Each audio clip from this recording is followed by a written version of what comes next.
Selamat pagi, saudara yang terkasih di dalam Tuhan. Pagi hari ini kita bersama-sama kembali bertemu di program Resapi GKJ Margudan Surakarta.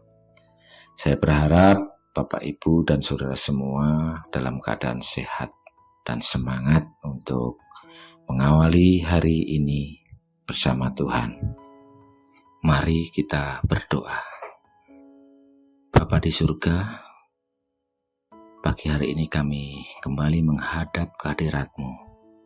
Kami mengucapkan syukur atas penyertaan Tuhan di dalam kami beristirahat semalam hingga Engkau membangunkan kami dan kami menghirup udara segar di pagi hari ini dalam keadaan baik dan sehat. Bapa, kami akan mendengarkan dan merenungkan firman-Mu. Pimpin kami dan bimbing kami, sehingga kami tahu apa yang Engkau kehendaki dalam diri kami, di dalam kehidupan kami. Di dalam nama Tuhan Yesus Kristus kami berserah. Amin. Dan sebelum kita memulai hari ini, kita akan merenungkan firman Tuhan yang pada pagi hari ini terampilkan dari Pengkhotbah pasal yang ketiga, ayatnya yang pertama sampai dengan yang ke-15. Namun saya akan membacakan nats di pagi hari ini, yaitu ayat yang ke-11. Pengkhotbah pasal 3 ayat yang 11, demikian firman Tuhan. Ia membuat segala sesuatu indah pada waktunya, bahkan ia memberikan kekekalan dalam hati mereka. Tetapi manusia tidak dapat menyelami pekerjaan yang dilakukan Allah dari awal sampai akhir. Saudara-saudara yang terkasih di dalam Tuhan, ketika kita membaca ayat ini, seolah-olah menjadi ayat yang sangat tepat ketika kita sedang menghadapi sesuatu yang sulit dan tidak mudah. Kita membangun pengharapan bahwa nanti pasti akan menjadi indah. Setiap kita tentunya pernah di tengah situasi yang tidak mudah, di tengah duka cita, kesedihan, rasa sakit, trauma atau trauma masa lalu, kekecewaan, dan bahkan keputusasaan. Yang sering kita bertanya-tanya, bagaimana aku akan melewati itu semua?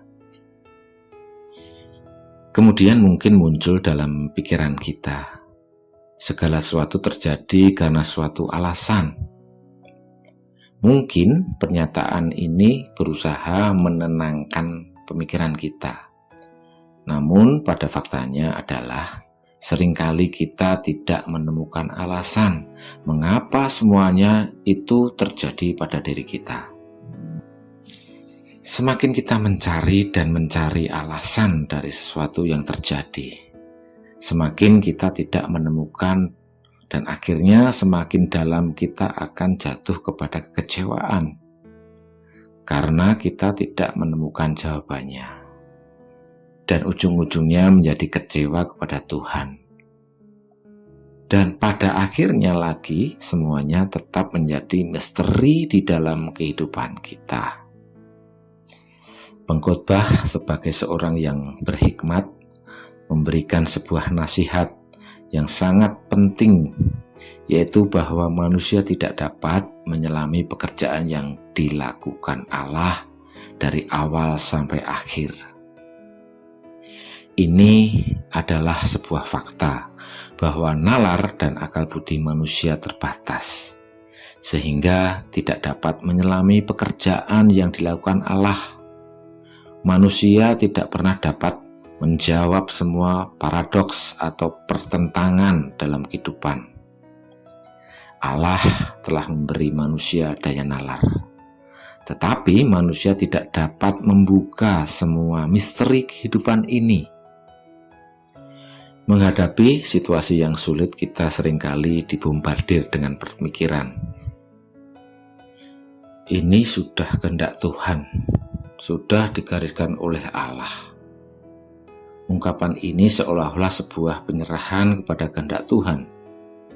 Namun seringkali di balik semua ungkapan ini ada sebuah pemikiran bahwa Allah lah yang merencanakan hal yang buruk yang membawa kepada kesedihan. Kita tidak bisa mengelaknya. Mengapa bisa demikian? Dunia bukan saja sudah menguasai hati, tetapi juga membentuk prasangka dalam hati terhadap keindahan karya Allah.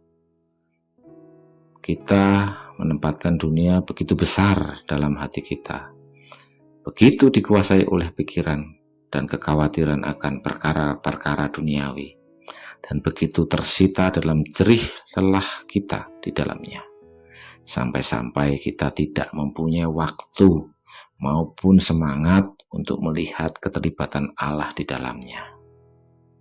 Saudara-saudara yang terkasih di dalam Tuhan, di dalam terang firman Tuhan tidaklah demikian, bahwa Allah tidak merencanakan dan menghendaki hal-hal yang buruk bagi umat manusia.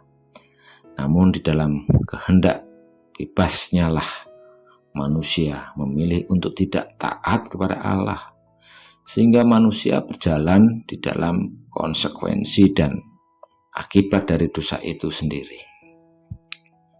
Namun di dalam kemahatauan Tuhan, Allah tahu segala kegagalan manusia. Karena itulah Allah mendesain karya keselamatan bagi kita atau umat manusia. Allah mendesain penyertaan dan mujizatnya untuk manusia bisa mengalami keindahan pada waktunya. Tuhan membuat indah segala sesuatu pada waktunya. Kehendak Tuhan bagi kita bukanlah berpusat kepada peristiwa yang menjadi atau yang terjadi dalam kehidupan kita, melainkan bagaimana kita menanggapi dan terus menemukan penyertaan Tuhan di dalam semua peristiwa yang ada. Kita seharusnya tidak bergumul dengan pertanyaan apa dan mengapa semua itu terjadi dan kemudian mencari alasannya. Namun kita terus bergumul untuk menemukan berkas-berkas harapan dan tuntunan Allah di dalam kehidupan kita. Dan hal inilah yang seharusnya menjadi kekuatan melewati segala hal yang terjadi di dalam kehidupan kita.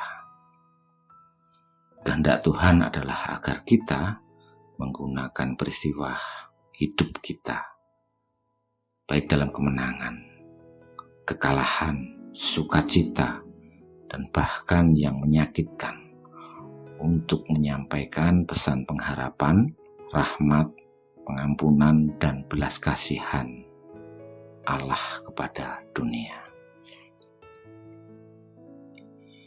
Saudara-saudara yang terkasih di dalam Tuhan, tidak semuanya peristiwa terjadi karena suatu alasan yang bisa kita ketahui. Namun dalam segala hal yang terjadi, pasti ada alasan untuk menemukan harapan dan menemukan tuntunan dari Allah. Bahkan Allah dapat menggunakan setiap tragedi dan rasa sakit kita untuk kebaikan yang lebih besar, jika kita memilih untuk membiarkan Allah berkarya di dalam kehidupan kita. Amin.